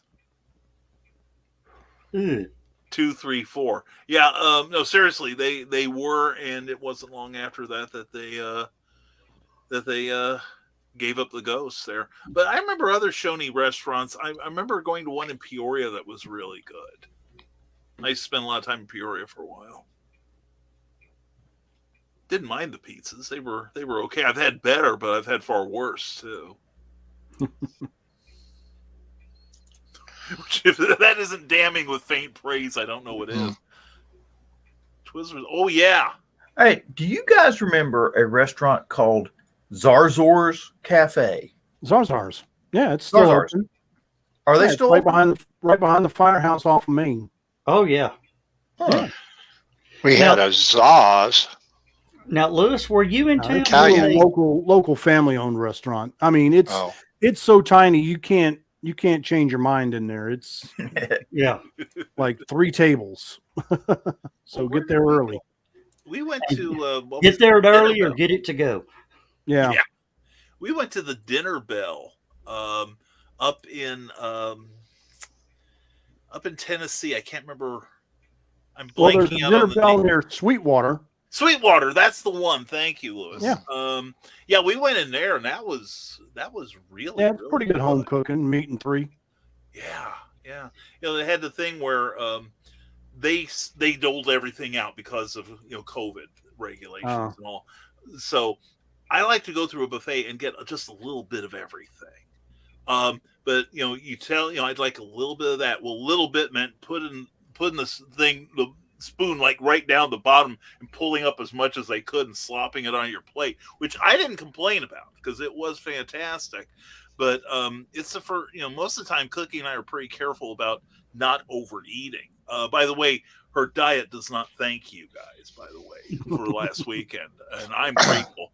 But yeah, we left that place in total pain, and it was fantastic. That was really good. Well, you've heard us talk about Bees here, haven't you? Yeah, we've spoken of Bees restaurant. Okay.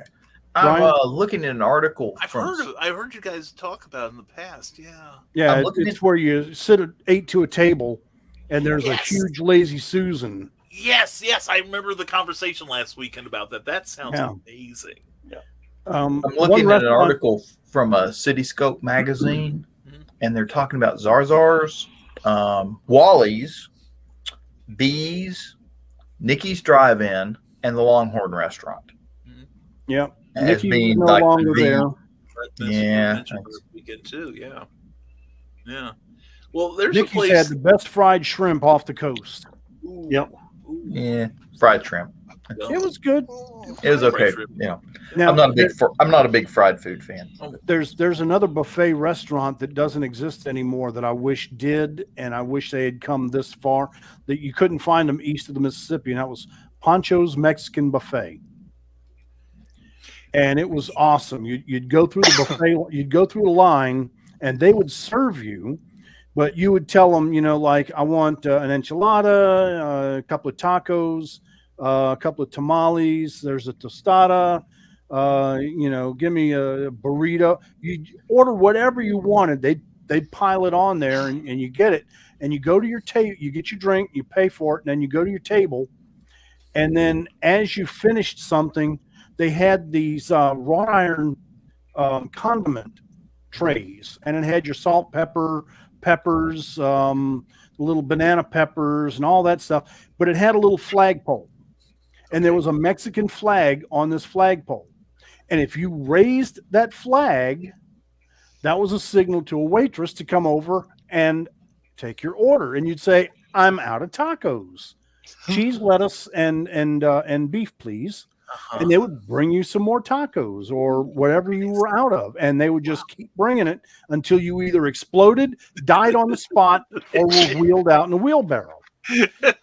Well, we saw there was a Mexican buffet about 2 hours north of you guys off of 557 or 75 rather. And we almost stopped there until we saw Dinner Bell. Stop there. We don't think we made a bad choice, but there are very few Mexican buffets in our area. I think there may still be one here in Lafayette, but we haven't been to it yet. I don't know of any, and that's a shame because I can do some serious damage. Oh, you and me both, brother. You and me both. There used to be one in Mattoon, Illinois, but I don't know if that's still going or not. Saying hi to Crystal June. Hey, Crystal June. Okay. I drove out to see my dad. He'd just moved out to Plano, Texas. Okay. I drove straight there all damn day. I feel I took off before the sun came up. I got there after the sun went down. I'm driving in there, and I'm tuning radio stations and stuff. And there's this radio station out of Dallas, and I'm listening to it. And they're talking about this restaurant that's right off the interstate that I'm driving on at the time. They had if I remember correctly, it was a 32-ounce steak. And if you could eat the whole steak dinner, the potato, the vegetables, and all sorts of stuff like that, it was free. Exactly. It's a good restaurant too, the original. Yeah. Sorry. And I'd been driving all day, drinking coffee. I hadn't eaten anything just all day. And I said, you know something? I need to stop and get dinner before I go to my dad's house because I haven't eaten anything all day. I went in there, and of course, I'm little 5'8" me. I weigh maybe at the time 165 pounds. Okay. I'm in there with truck drivers and cowboys and bikers that ain't none of them less than 220 pounds. We all get up there and we're all sitting at this bar eating these steak dinners. Okay. And I'm just over here like, I mean, it looks like animal playing drums. I mean, That's what you kind of sounded like there for a minute. And I got my steak dinner, baked potatoes, salad, and they had some sort of vegetable medley kind of thing went with it. Whole thing, ate it all. I'm over here when the guy comes out to check on it. I'm chewing on the bone on the steak, just to make sure they know I ate the whole damn thing. Right. 5 glasses of iced tea. Wow. Okay. The whole thing gone. And there's still guys over here that haven't even got through half their meal. And he says, well, congratulations. You get it for free. Took my little Polaroid, put it on the wall with all the other ones. Oh, nice. Very cool. Yes, very. It's a 32-ounce porterhouse. Damn thing was that thick. I mean, just it's hard to imagine. I've seen those places like on Man v Food, and you know, places like that where it's basically they cut the hoods off and bring it to your table. Just slap it on the ass, bring it out the table. Exactly. Yeah. Now, have any of you been to Lambert's in Sikeston, Missouri? No. It's famous. It's actually nationally famous. Wait a minute. I got to bring this up real quick, just because I caught it out of the corner of my eye, and it's just totally baffled my brain here for a second. Okay. Crystal June, they have Hooters versus Whoppers here. There is the original Burger King in Mattoon, Illinois. They started like in 1956, the year I was born, but the national chain of Burger King started in 1960. And they tried to put the little restaurant out of business, but they took it to court, and the judge ruled that the original could keep the name Burger King and continue operating, which it still does. And their big burger is called the Hooter. But Burger King cannot be within like 25 miles of Mattoon. And by the same token, this little restaurant cannot open another place. And if they do, they have to call it something else. Okay. But the food's amazing. Just to be fair, I had something completely different pictured. Yeah, I did too. I had to stop and remember, because I was blinded by the headlights, if you know what I mean. But no, Lambert's is really a great place because it's very Southern cooking, and you order your entree, and it's very rustic inside. It's really nice.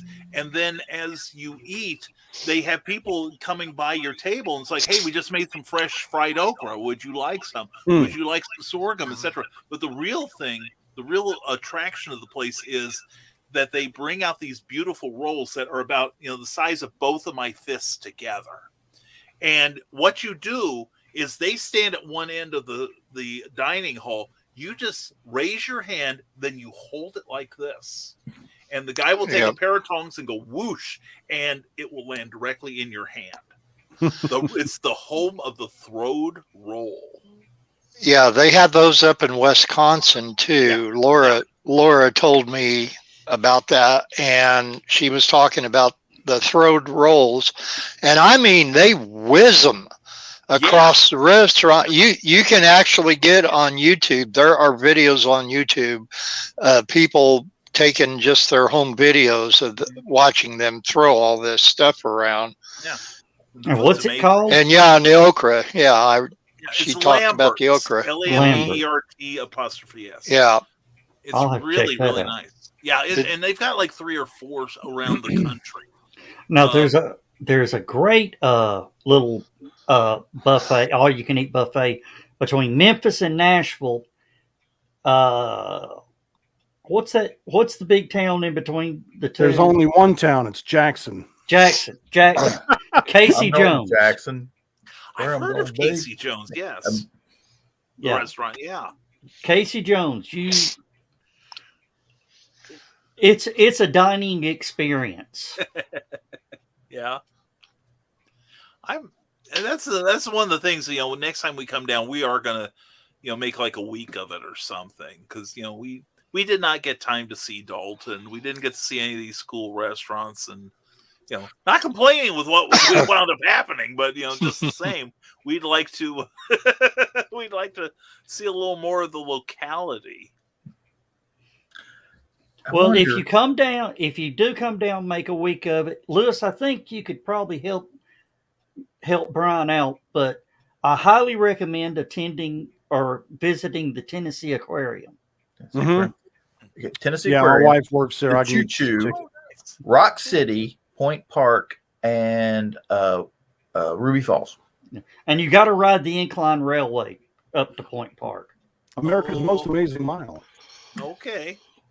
All right. You get in, you're almost laying down. When you get up to the top of the mountain, you're standing up. Okay. That should be interesting. You'll probably have to hammer out the finger holes that I put into the metal, but no. And well, I mean, the roof is clear because that's the only way you can see where you're going. Okay. Because it's literally at a 60-degree angle. Oh wow! Yeah, this is a tram, a single car rail system that goes from the bottom of Lookout Mountain to the top and back. I think my parents took me to Lookout Mountain, but I was only about 4 or 5 at the time. Mm-hmm. And there's 2 of these cars, and halfway up you pass the other one. Sounds like fun. And they're cable driven. Oh, okay. Nice. Yeah. Sounds like fun. And they just refurbished the cars. Last year? After the last one's crashed and killed everyone. Yes. No, don't tell them that. John. They almost went out of business after that. Almost. We're kidding. We're kidding. There you go. Okay. There's the incline railway. Okay. That's up near the top station. Okay. Nice. Looks like fun. It is. It really is. is. And when there's snow on the roads, that's about the only way the people that live up there can get down to work. Yeah, it is. That's how it started, actually. Sure. I'd never get up to the Econo Lodge. Yeah. Actually, the Econo Lodge could use a smaller version of that, to be quite honest. Yes, it could. Yeah. I was worried that, with all the rain and everything when we got there, we have one of those drives that if the wheels start to turn too much, it disengages the drive, which I hate. I hate that feature. And I just had this vision of zzz, for about 20 minutes. Oh, don't laugh. I thought I was going to have to put it in neutral and go into 4-wheel drive. But oh, wow. That's the top station. That's right up at the escarpment of Lookout Mountain. Cow. And talk about a view. Oh, yeah. Well, I'm sure. I'm sure. You can see 7 states from up there. Do we still have the? They used to have it. One of the news stations used to have the incline railway camera for looking Channel at Chattanooga. 12. Channel 12 still Channel has 12. that. Hang on a minute. I was just It hasn't worked in years. Probably did, but back in the day, my parents used to travel quite a bit. I do remember Rock City. And Yep. Donna's stepbrother is now responsible for repainting all those barns. Oh, really? Oh, really? Very cool. And all the updating all the signs, fixing the signs that tear down. I think it's called R&R advertisement, something like that. Nice. Ruby, Yeah, or see. it's a Ruby Rock. Ruby Rock Falls and Rock City. Yeah. Yeah. They finally decided to Now, join forces. Ruby Falls is a great trip in the middle of the summer. Yeah. You got to go in the dead of the summer because it's so far deep in the mountain that it's always 56 degrees down there. And when it's 95 on the surface, that 56 feels so good. Oh, yeah. Yeah. Oh, it's like the Mark Twain caves outside of Hannibal, Missouri. I've been there a couple times, and they always point out that the temperature inside the caves is a constant 55, and that's where locals used to store food. Yep. Before refrigeration. Well, Yeah. Ruby Falls, you take an elevator down, and then you get out, and it's some narrow caverns. They've got all kinds of stalactites, stalagmites, all different rock formations. It's a wonderful walk. They've got some of the best tour guides in the world. They are hilarious. They're fun. They keep everything interesting. And then you get to the end, and there's this dark room. You can hear a roar. You can feel wind, but it's pitch black. And then once everybody's in, they turn on the lights, and there's this waterfall inside the mountain. Wow. And it's all lit up and just beautiful. And what do you figure? It's about a 50-foot waterfall Or more. or more. And it's just amazing. And it's all inside of a mountain. Nice. We'll definitely have to take Next that time you in. come down, definitely make Ruby Falls a stop.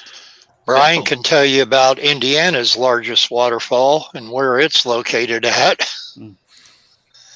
I'm not sure I know because I'm a recent transplant. I've only been here about 7 years. Where Williamsport, Indiana is. Oh, that's right. That's right.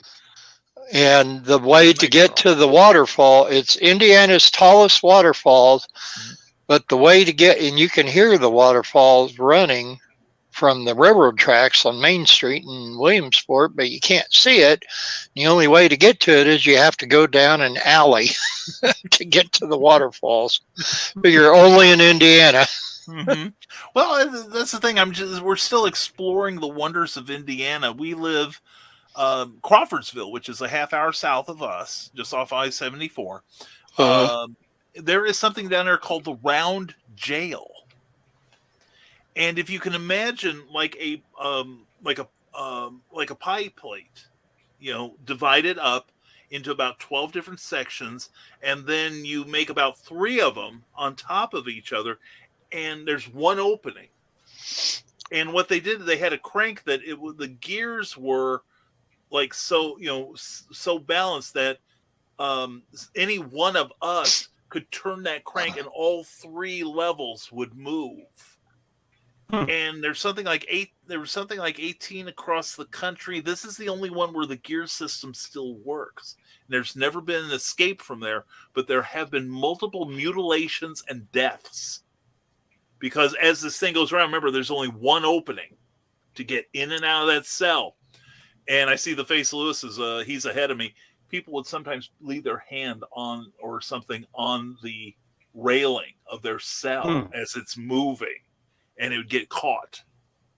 So, but it was really fascinating. The sheriff lived there, and people would actually get arrested on the weekend because the sheriff's wife was such a good cook that they would commit some sort of small crime, get thrown into the hoosegow for a day or two, and then get like 2 days worth of good meals that way. So and I saw the was his name Andy and Yeah. Aunt B? Aunt B. Yeah. Hey, Joe and everybody. Yeah. Ruby Falls, the waterfalls total 145 feet. Are you kidding me? I kid you not. Pretty tall. Definitely got to check that out. Thank you, guys. My depth perception must be. Just so you know, the water is basically, it's pure and safe to drink, except that it contains a large concentration of magnesium, making it a natural laxative. Nothing wrong with that. Drink that water. It you is shit because before you you gotta- get to the elevator. You got to get on the elevator to go back up to the tourist area up top of the mountain before you get to a bathroom. Yeah. So yes, you don't want to. How do you think they keep those gears greased? Yeah. Actually, they're have to wear my supposedly going to Depends have. that day. They're going to have to rebuild that elevator eventually because the original was built in like 1920 something by the Army Corps of Engineers. Yeah. Well, I figured that round. The same guy that developed Ruby Falls invented putt-putt back then, called Tom Thumb Golf. Yeah. Funny. Yeah, so he was a master promoter. Oh, and also the tallest. Leo Lambert. Yeah. Yeah. The tallest elevator is also just outside Chattanooga. Tallest elevator in the South is just outside Chattanooga. Oh, really? Interesting. Over 1,500 feet Wow. inside a mountain, and it's not Rock City. The Raccoon Mountain? The Raccoon Mountain elevator. Yeah. Okay. My dad was telling me when they first built it, they went to test it, had the weights in it and everything with whatever camera system they had at the time. When they sent it down, it actually made a dent in the floor because the elevator outran the weights to the ground. So it was kind of weightless. Sound like being on the vomit rocket or whatever, you know.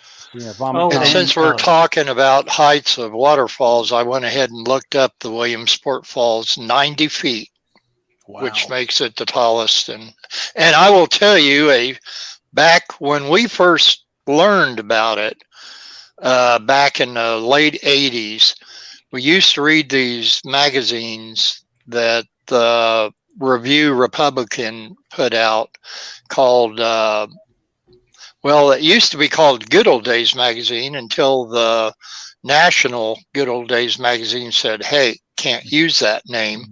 And then they turned around and they called it Backward Glances till their last run. And but anyway, that's when we found out about it, and we went down there. There was a chain link fence that was right above the falls, and if you leaned on it, it would start to lean forward, and that would have been a long drop. And there's Joe's house. Waiting for the mothership to arrive. Yeah. No, that is the mothership. Yeah. Well, you talk about elevators. I used to live outside of Washington, D.C. for a year when I was in my early teens. And we went into the Washington Monument, which is a really impressive edifice. And I, of course, being young and stupid, wanted to walk up the stairs. And my father's like, no, we are not walking. We're taking the elevator up. And so we're going up. And at the time, they had like a tape recording inside the elevator cage. Ryan, how you doing, brother? Good to see you. But they had a tape recorder that would give you the history of the monument. And they came to the part about, when you're up on the top, you'll feel a little sway, but it was designed for this so that the top of the building wouldn't snap off. Now, you can feel this sway, but know that you are. And we're like, oh, my God. It's like, I went down those steps very quickly. I refused to get back on that elevator.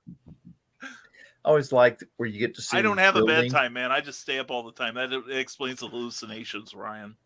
They got these buildings that are so tall they'll put the counterweights in them, Yeah. help stop the the shifting from the wind blowing the building around and stuff like that. Oh yeah. And there's I can't remember, it's that one in Dubai where this counterweight is like a 30-ton steel and concrete ball Yeah. suspended on cables, and you can actually go up there and like watch it move around inside the room, and you don't realize it's not actually moving. The building is moving around it. Yeah. Yeah. Well, so we went to. I'm sorry. Go ahead. I went to the top of the Sears Tower in Chicago back when it was still the tallest building in the world, Right. and that was amazing. And then in '93, went to Toronto, went to the top of the CM Tower, Oh wow. which is the one that's right next to the Blue Jays stadium. Mm-hmm. And that was cool because they were playing a game that night, and I looked down from Are those the Blue Jays? into the stadium, and it looked like ants playing baseball. Yeah, I never got into the Sears Tower, but one time we got into the Merchandise Mart building, Mhm. which is fairly close to there. Yeah. And Cookie, her inner ear is very sensitive, and she could feel the building moving back and forth. And it was the first time I saw one of those observation decks where it's transparent.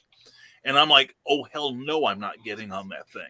I'd stand at the edge of the metal in the real building. And I'd look down, and I'd never seen buildings like high-rise buildings with swimming pools on top. Hey guys,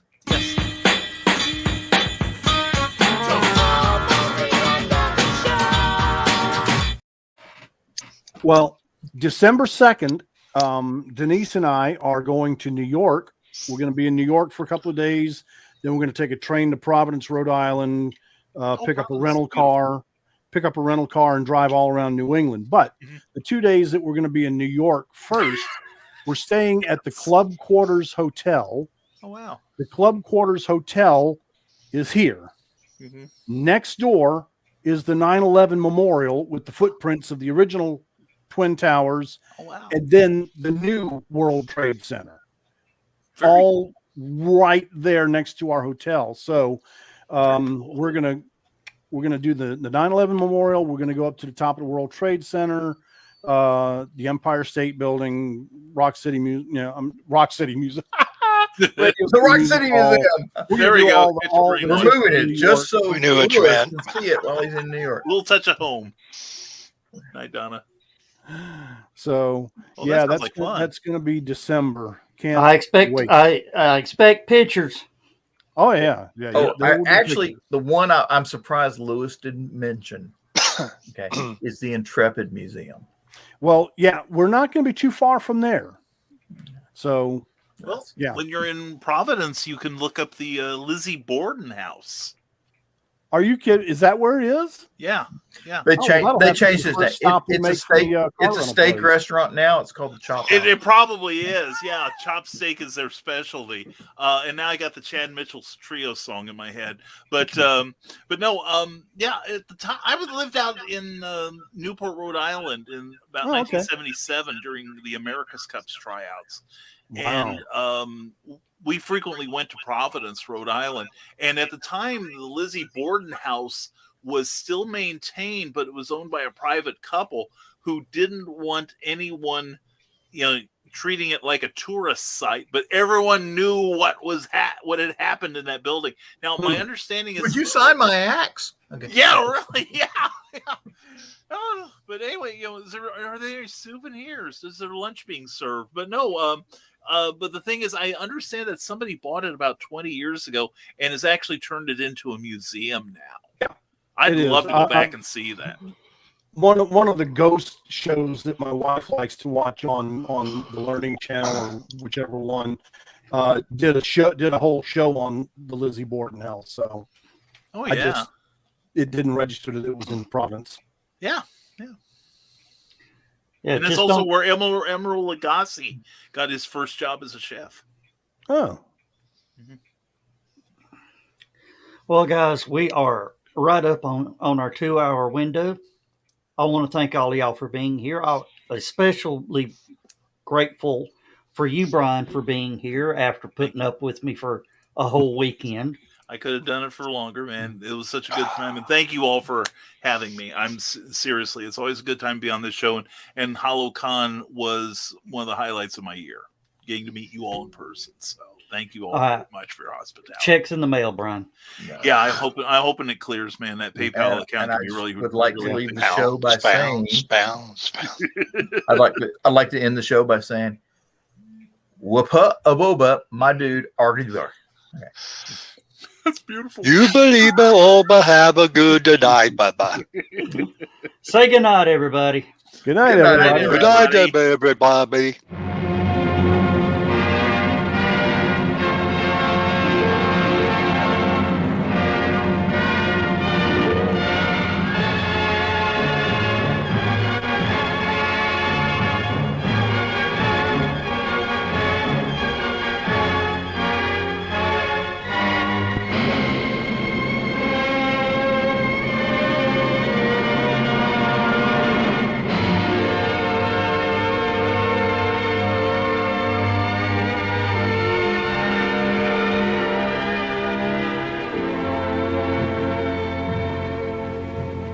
Oh, I have slept the surly bonds of earth and danced the skies on laughter-silvered wings. Sunward I've climbed and joined the tumbling mirth of sun-split clouds and done 100 things you have not dreamed of. Wheeled and soared and swung high in the sunlit silence. Hovering there, I've chased the shouting wind along and flung my eager craft through footless halls of air. Up, up the long, delirious, burning blue, I've topped the windswept heights with easy grace, when never lark nor even eagle flew. And while with silent, lifting mind, I've trod the high, untrespassed sanctity of space, put out my hand and touched the face of God.